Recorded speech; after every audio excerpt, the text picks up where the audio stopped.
PCM में एक बार फिर से आपका स्वागत है। इस वीडियो में हम सॉल्व कर रहे हैं 12वीं के गणित का पेपर जिसका कोड है 324 FA और इस सेट का आज अंतिम पार्ट है, यानी आज के इस पार्ट में ये सेट कंप्लीट हो जाएगा। तो पिछले सेटों पार्ट को मिला करके हमने सवाल नंबर 7 के दोनों खंडों को हल किया है और आज के इस पार्ट में हम सवाल नंबर 8 और 9 को सॉल्व करेंगे। तो सवाल में दिया है, सिद्ध कीजिए कि r त्रिज्या के गोले के अंतर्गत अधिकतम आयतन के बेलन की ऊंचाई 2r/√3 होगी। ये सवाल है।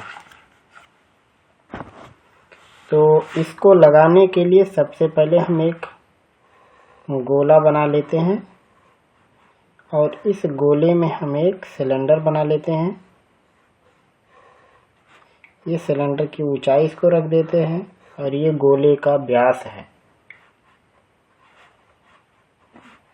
इसको हम O इसका सेंटर मान लेते हैं और ये है बेलन का व्यास। तो हम मान लेते हैं ये है 8वें का पहला।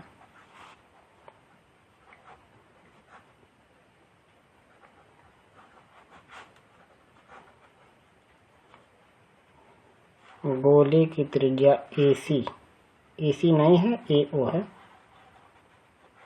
बराबर R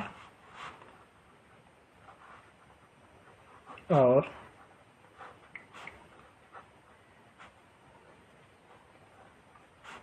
बेलन की ऊंचाई BC, इसको यच माना है।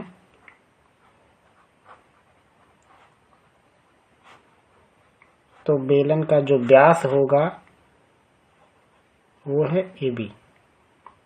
कुछ मान लेते हैं, जैसे x मान लेते हैं। तो अब यहाँ पे जो त्रिभुज बन रहा है ABC, इसमें AB का वर्ग बराबर होगा AC का वर्ग माइनस BC का वर्ग। AB बेलन का व्यास है, हमने उसको x माना तो ये हो गया x²। AC गोले का व्यास है, गोले की त्रिज्या r है तो हो जाएगा 2r का वर्ग माइनस BC यानी h का वर्ग। ये हो गया x की वैल्यू। तो यहाँ से हम निकालेंगे बेलन का आयतन। बेलन का आयतन होगा पाई और बेलन की त्रिज्या है x/2, इसका वर्ग इंटू h। पाई r² h होता तो पाई बेलन का व्यास x था तो उसकी त्रिज्या x/2, उसका वर्ग इंटू h, यानी पाई x²/4 और साथ में h से गुणा। अब x² की वैल्यू कितनी है 2r² माइनस h², यानी ये हो गया पाई/4 2r² यानी 4r² minus h² into h। तो ये हो गया पाई/4 और h का गुणा करा देंगे तो हो जाएगा 4r²h माइनस में गुणा कराएंगे तो ये हो जाएगा पाई/4 h³। तो अब लिखेंगे आयतन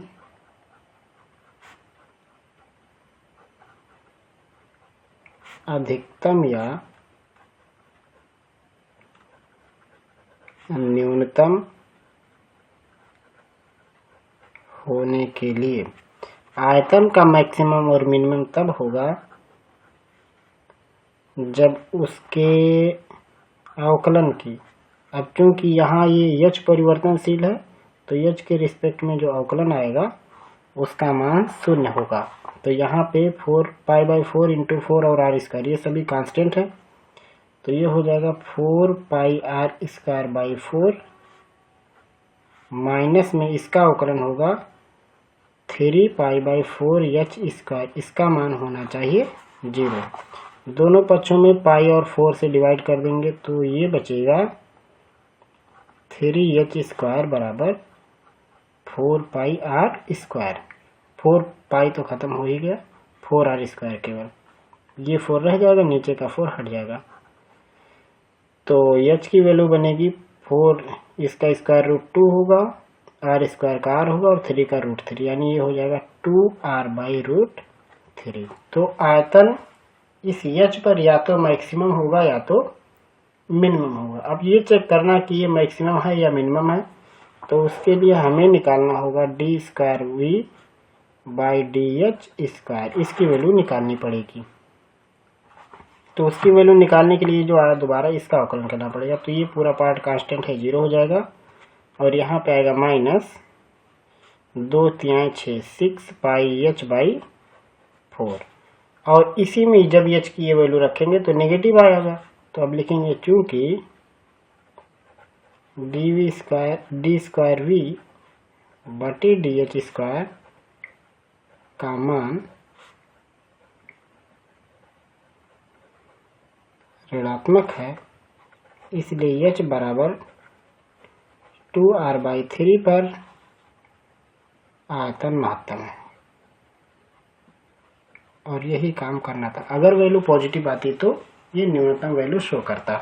तो यह सवाल नंबर 8 का पहला पार्ट यहाँ से शुरू हुआ है और यहाँ पे ये खत्म हो गया है। यही चीज प्रूफ करना था कि h बराबर 2r/3 अगर होगा तो मैक्सिमम आयतन आएगा। अगला सवाल देखिए इसका, ये सवाल है 8वीं का दूसरा खंड। सिद्ध कीजिए कि x tan x/sec x + tan x dx की वैल्यू π/2 कोष्ठक में π-2। इसको प्रूफ करना है, तो इसको सबसे पहले लिखते हैं सवाल को।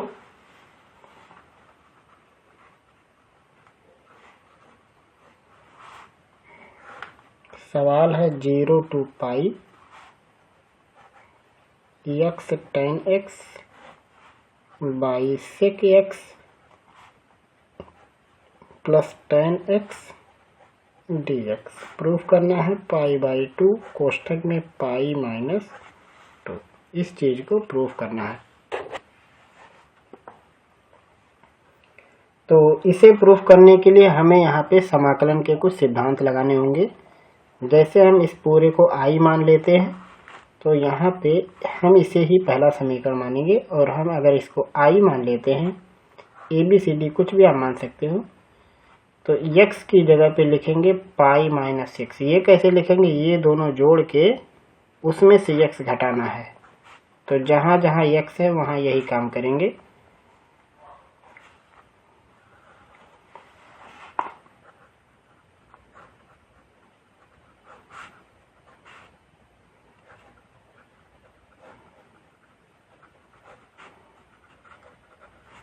जहाँ जहाँ पे x था वहाँ पे π+0 - x, यानी केवल π-x आपको करना है।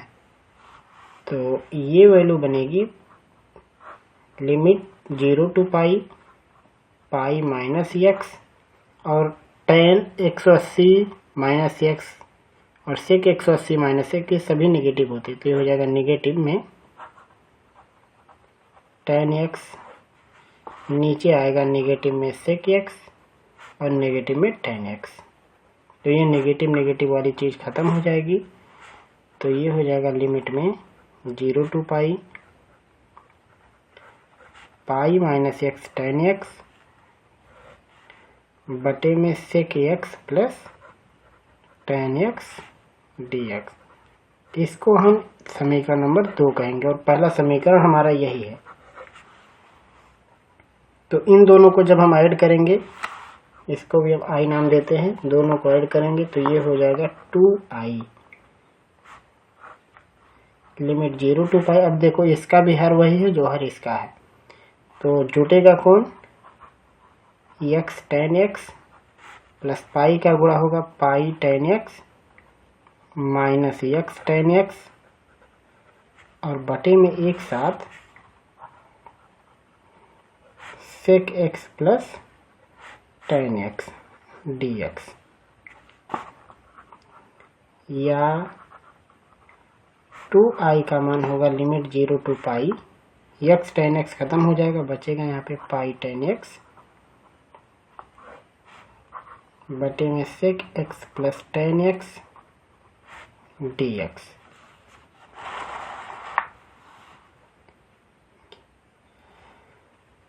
अब यहाँ पे इसको हल करने के लिए, अब यहाँ से इसको अगर आगे सॉल्व करना है तो आगे सॉल्व करने के लिए सबसे पहले देखो पाई को आगे कर लेते हैं और 2 से इस तरफ भाग कर देते हैं। तो आई की वैल्यू बन जाएगी pi by 2 limit 0 to pi tan x बटे में sec x plus tan x dx। अब क्या करना है, sec x minus tan x से ऊपर नीचे गुणा कर देना है। तो जब गुणा करेंगे तो बन जाएगा ये pi by 2 0 to pi tan x कोष्ठक में sec x minus tan x, और नीचे माइनस से जब गुणा कराएंगे तो sec x plus tan x पहले से है, sec x minus tan x बाद में लगेगा। तो ये हो जाएगा sec square x minus tan square x और ये dx। sec square x minus tan square x की वैल्यू 1 होती है, तो यहाँ से हर गायब हो जाएगा। अब i की वैल्यू बनेगी पाई बाई 2 लिमिट 0 टू पाई, अब tan का गुणा sec में करेंगे तो हो जाएगा sec x tan x।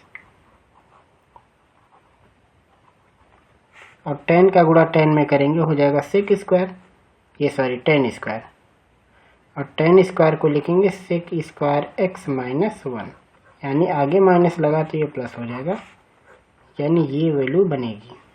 कैसे हुआ देखिए, sec x tan x यहाँ लिख दिए, tan का गुणा tan में tan स्क्वायर, उसकी वैल्यू होती है sec स्क्वायर माइनस 1, आगे माइनस लगा है तो प्लस हो गया। यहाँ पे चाहे आप कोष्ठक में उन सूत्रों को लिखते चलो कि जो जो चीज़ हम यहाँ पे कर रहे हैं। आई की वैल्यू हो गई पाई बाई 2।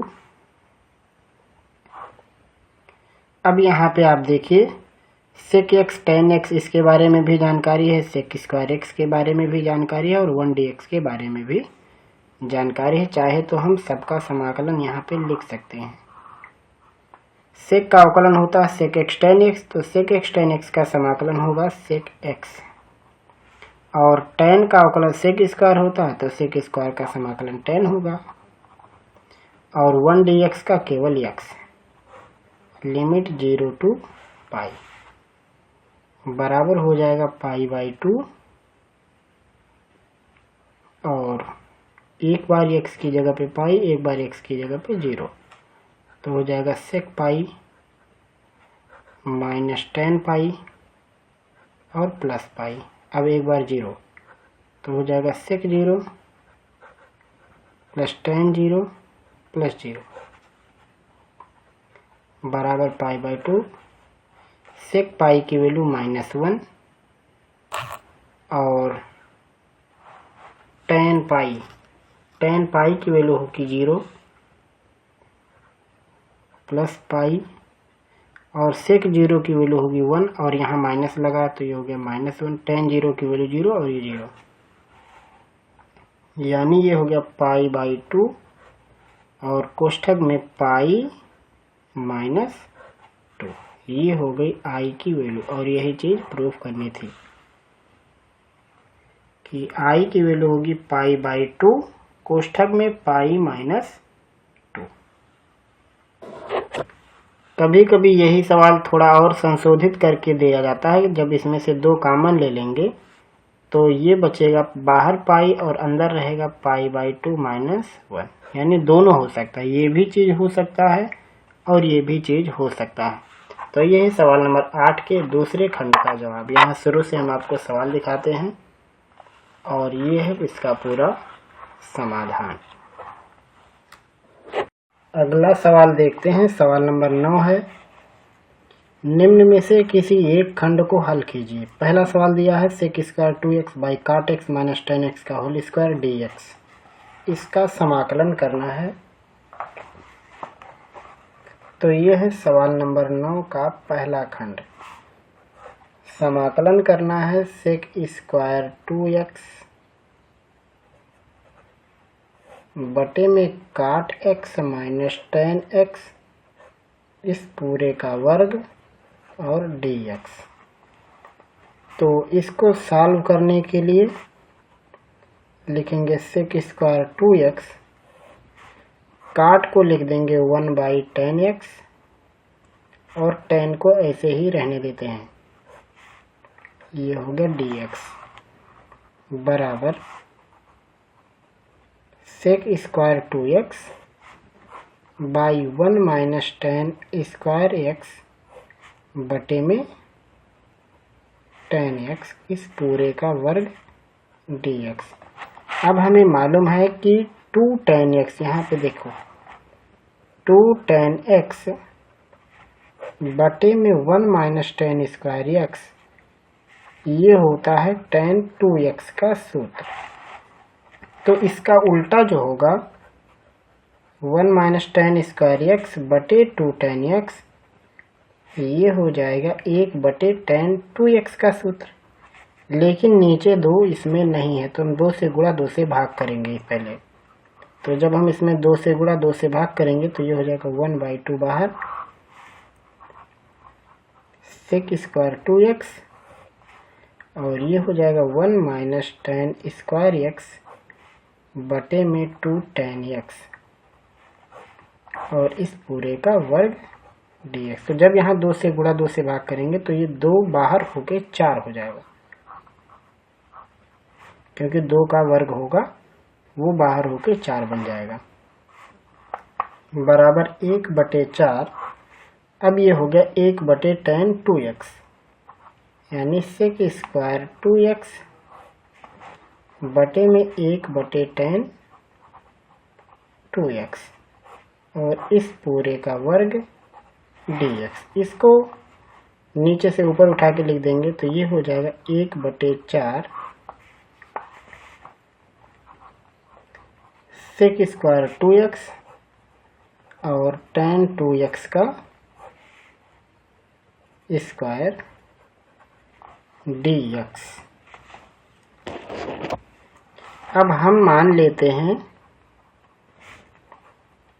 कि tan 2x बराबर मान लेते हैं y है, तो tan का अवकलन होता है सेक स्क्वायर, तो हो जाएगा सेक स्क्वायर 2x और 2 का दोबारा आगे गुणा हो जाएगा, तो सेक स्क्वायर 2x dx का मान हो जाएगा dy, यानी केवल सेक स्क्वायर 2x dx का मान होगा 1/2 dy।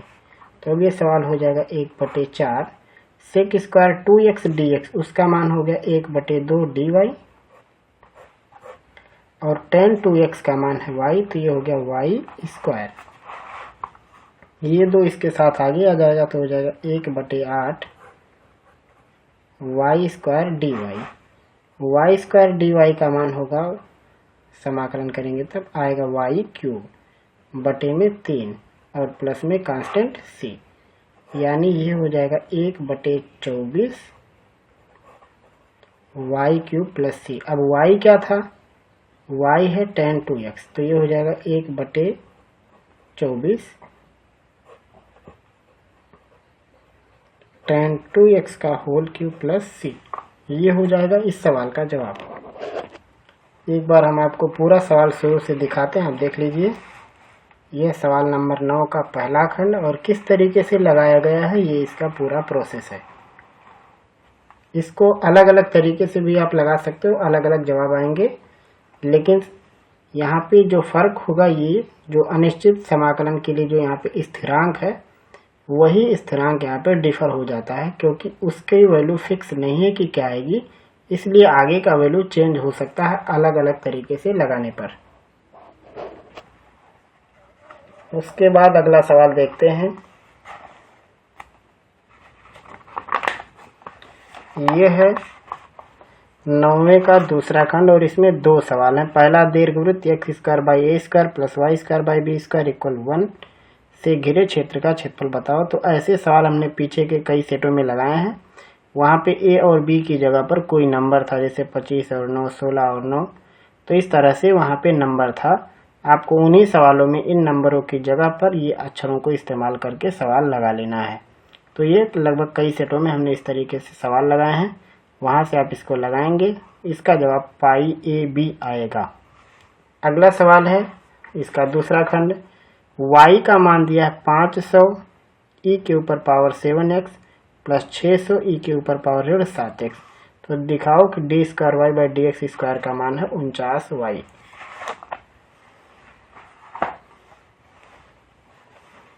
ये है सवाल नंबर 9 के दूसरे का दूसरा खंड। ये 3 नंबर का सवाल है। y बराबर दिया है 500 और e के ऊपर पावर है 7x और धन 600, e के ऊपर पावर है 7x। D square y by d x square निकालना है तो सबसे पहले हमें d y by d x निकालना होगा। तो 500 ऐसे रहेगा, ई के ऊपर पावर 7x का अवकलन वही होगा और फिर से 7 का जब हम यहाँ पे 7x का अवकलन करेंगे तो केवल 7 आएगा, तो वो 7 से गुणा हो जाएगा, यानी 7 × 5 = 35। अब यहाँ पे वही चीज़ यहाँ पे 7 से गुणा होके हो जाएगा 4200, फिर ई के ऊपर पावर 7x, ये हो जाएगा। अब हम निकालेंगे d square y by d x square, तो फिर से 7 से गुणा हो जाएगा, 7 × 5 = 35, 7 × 3 = 21, 3 = 24, ई के ऊपर पावर 7x और फिर यहाँ पे 7 से गुणा हो जाएगा तो ये हो जाएगा प्लस में 0 0, 7 दूनी 14, 7 चौक 28, 1 29, ई के ऊपर पावर माइनस में 7x। अब यहाँ पे आप देखोगे कि ये जो लिखा है ये लिखा है 500 × 49, यानी जब इसको हम लिख सकते हैं 49 कॉमन 500 ई के ऊपर पावर 7x धन 600 ई के ऊपर पावर माइनस 7x। आप देखोगे 5 × 9 = 45, 5 चौक को 20, 4 24, तो ये आया। 6 × 9 = 54, 6 चौक को 24, 5 29, तो ये आया। ये हो गया डी स्क्वायर वाई बटे डी एक्स स्क्वायर, यानी डी स्क्वायर वाई बटे डी एक्स स्क्वायर का मान है 49y, क्योंकि ये y का मान है समीकरण number 1, d y by d x समीकरण नंबर 2 और ये है समीकरण नंबर 3 और ये है जो आपको प्रूफ करना था। तो ये था चौथा सेट जिसका कोड था 324FA और इस सेट का अंतिम पार्ट हमने सॉल्व कर दिया है। आगे के पार्ट में हम या अगले वीडियो में हम सॉल्व करेंगे 324FB को, जो कि 5वां सेट है। उम्मीद है इस वीडियो में हमने जो कुछ आपको बताया समझ में आया होगा। किसी तरीके का अगर आपका कोई सवाल है तो आप हमसे पूछ सकते हैं। फिर मिलेंगे हम लोग जल्द ही आगे के वीडियो में आगे के टॉपिक के साथ।